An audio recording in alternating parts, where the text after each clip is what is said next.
Speaking of God, I'd like to get your reaction to this excerpt from the same article. Istvan says, if you don't care about or believe in God and you want the best of the human spirit to raise the world to new heights using science, technology, and reason, then you are a transhumanist. Yeah. Well, this brings up a very important point, and why and how transhumanism is sort of leveraging feelings of the day to, again, be promoted. I would say that feelings of today, there's a lot of nihilism, kind of a growing sense of nihilism, whether people are consciously aware of it or not. They're very nihilistic. And also atheism is rising, I'd say, and certainly materialism. So all these forces have really come to a head as, religion's been questioned, and people are abandoning.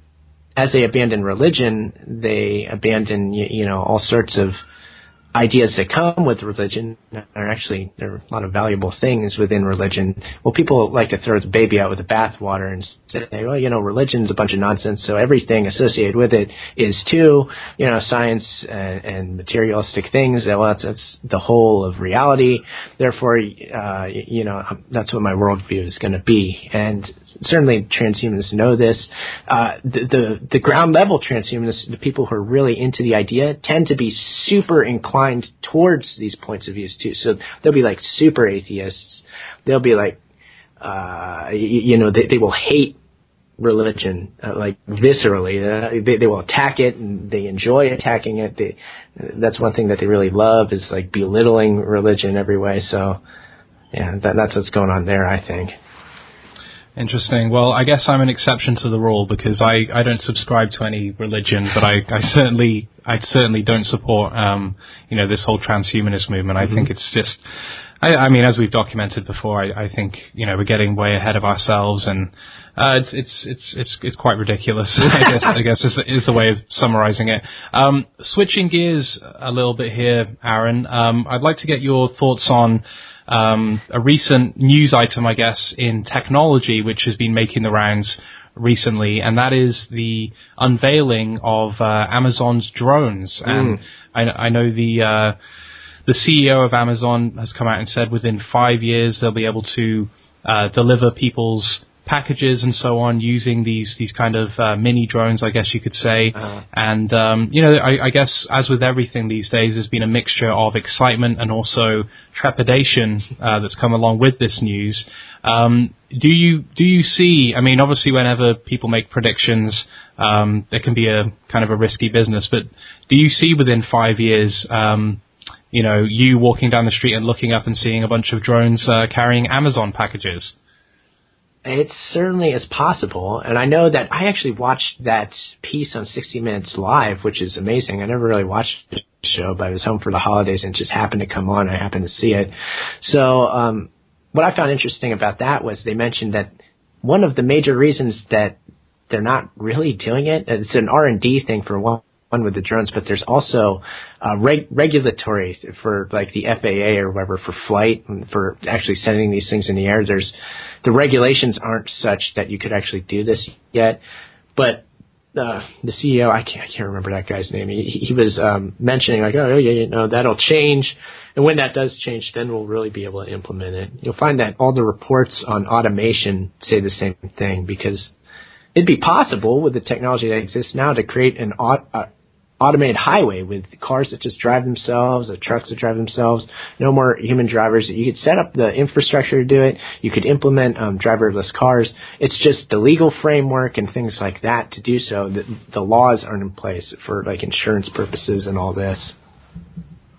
It's funny, there's all this talk of drones delivering mail and iPads and iPhones and all that stuff. We live in an incredible age, but we still don't have the flying cars. I mean, people for 50, 60 years now have been saying, the 21st century will be the era of the flying cars, and they're still not here. There's lots of people upset about that, yeah. Indeed. Well, as we wrap things up here, Aaron, I just want to thank you so much again for joining me on the show, and it's great to get even more of your thoughts on this subject, which I think is fascinating, and it's something that I try to track as much as possible. I'd just like to give you the floor to maybe make any final comments and let people know where they can check out more of your stuff. Sure. Well, I want to thank you, of course, Guy, for having me on the show. It's really a great podcast. I love Smells Like Human Spirit. I listen to it all the time, and so good work here. And thank you. Yeah, no, not a problem. It's definitely a cool thing. Other than that, I mean, my website is ageoftransitions.com. I have a lot of articles I've written in the past. I put out quite a few podcasts, Trans Resistor Radio, as you said, the upcoming series about alternative media where I do lots of interviews. That's going to be coming up. I'm also having the Themes and Memes episodes and some roundtable discussions I've had with some folks too will be coming onto the feed there. So, I'm just always doing stuff at ageoftransitions.com, so people will check it out. Absolutely. Be sure to check that out, ageoftransitions.com. My guest again was Aaron Franz. Aaron, we'll definitely do this again in the future, and thank you. Yeah, thank you. Well, there you have it. That's it for another edition of Smells Like Human Spirit. Many thanks go out to Aaron Franz once again for his time.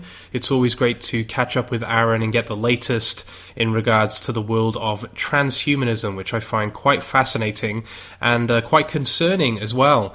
I titled this episode Transhumanism Goes Mainstream, and people have been saying that for 7 or 8 years or so.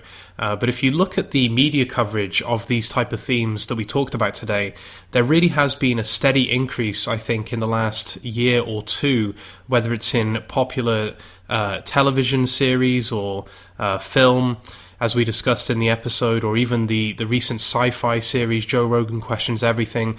We really see that this topic is being mentioned more and more, and it's not just science fiction, it's not just speculation.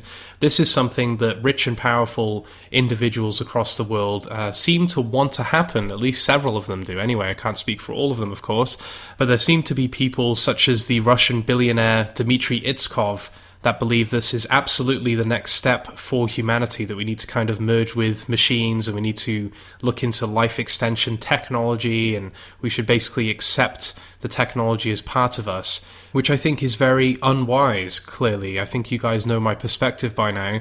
I think there is a big difference between being intelligent and being wise, and even though there might be some very smart minds looking into this whole subject, I really don't think it's in our best interest as human beings to make ourselves redundant, as bizarre as that sounds. So, as I say, people have been making the point that transhumanism went mainstream a while ago, but just consider that last year the world's first transhumanist politician was elected over in Italy, a man by the name of Giuseppe Vattino. I think that shows how these ideas are picking up more steam.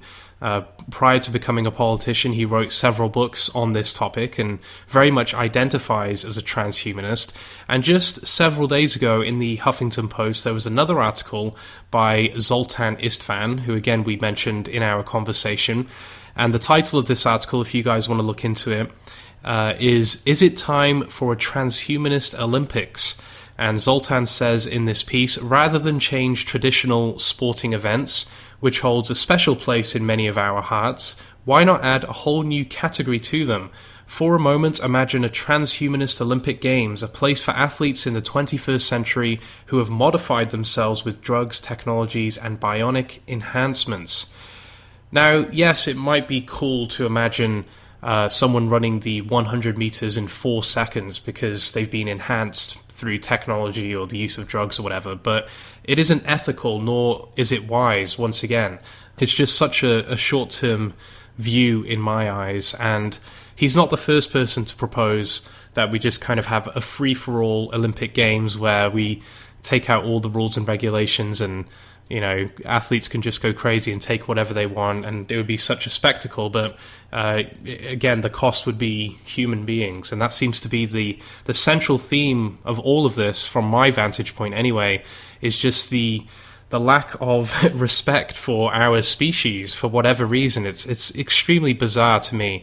But I guess if I had to summarize my general thoughts, when I first heard about this subject, I kind of treated it as a fringe topic, something that really wasn't that serious. But it's quite clear that more and more people are starting to kind of propose the idea, at least on a very basic level, that we need to use technology to kind of merge with ourselves and take that next step in our evolution. And my response to that would be that nature seems to work pretty well on its own without our direct involvement or our direct hand in the process. In fact, when we try to control nature, that seems to be when we mess up the planet. And we can all think of various examples of where human beings have damaged and destroyed the planet. And now we seem to be doing it with our own bodies. So I don't think we need to take this direct hand to kind of evolve our species at this advanced rate. Things are going to happen the way that they happen. I really don't think that we need to get involved to that extent. That's my perspective. You might be listening to this, you might have a completely different perspective, but I think given our track record as human beings to kind of mess things up when we try to control them too much, we probably need to learn as a people that, you know what, nature in its own way and in its own time is going to do whatever it does, and we just kind of have to roll with the punches and go with it. You know, there's so much that we still don't understand, and I think this is just really arrogance ratcheted up to the nth degree. The idea that, you know, we need to almost become half machine, half gods at this point. So I'm definitely going to be tracking this topic in the future. I'm sure in a lot of the big releases this year and in the future, as far as movies go and television and all sorts of popular media, we'll see these themes explored more. So it'll be interesting to see how they're portrayed, and interesting to see how the public opinion kind of changes over time, and the public discourse that's made possible because all of this. Before we get out of here, guys, I just want to follow up on something I said before yesterday's podcast. You may remember that I asked for feedback from you in terms of how you're enjoying the daily shows so far. I also would like to know how you listen to the podcast. Is it on the way to work? Is it at the gym? Is it doing the chores around the house? Just because it gives me an idea as far as the ideal length for the shows. And I got an interesting comment via the Facebook page from Paul Rowe, who says, "It's nice to have daily shows, though to be honest, I preferred and missed the more in-depth shows that used to be done." And he goes on to say that he misses the shows that used to be 1 to 2 hours in duration. And I found this interesting. First of all, thank you very much, Paul, for writing in. But I found this interesting because the length of this podcast very rarely has ever been 1 to 2 hours. I think the longest show I've ever done is perhaps 90 minutes or so. And of course, from time to time, we go extra long. Sometimes we finish a bit short. But I think since the inception of this show, it's tended to clock in, most episodes clock in at around 40 minutes or so. But I just wanted to put that out there for the rest of you guys listening, because maybe you've had similar thoughts to Paul. Maybe you completely disagree with that. I don't know. Let me know anyway. What do you think? Do you think 30 to 40 minutes on a daily basis is the way to go? Do you think maybe it should be a little bit longer, a little bit shorter? Do you think that the length is irrelevant, it's more about the content, and it's more about perhaps the topic and the guest? I don't know. I'm just interested to hear what you guys think, so please get back to me on that. The last thing that I will say as well, I mentioned this yesterday, but I'll repeat it again today, kind of toying with the idea of doing a live show where you guys can call in and contribute to the discussion. And I have to give credit where credit's due. This is, in fact, Aaron's idea, the same Aaron Franz that I interviewed for this podcast. He was the one who suggested that maybe I float that idea out there. So please let me know what you guys think. Not sure as far as the specifics in terms of how I would work it out, what time of day it would be, what day it would be, etc. But it's something that I'm definitely looking into. So please get back to me on that one. And with all that being said, I just want to thank you all for listening and choosing the Smells Like Human Spirit podcast. I hope you find it entertaining, and I will see you guys again tomorrow. Or more accurately, you will hear from me again tomorrow. All right, take care, guys, and peace.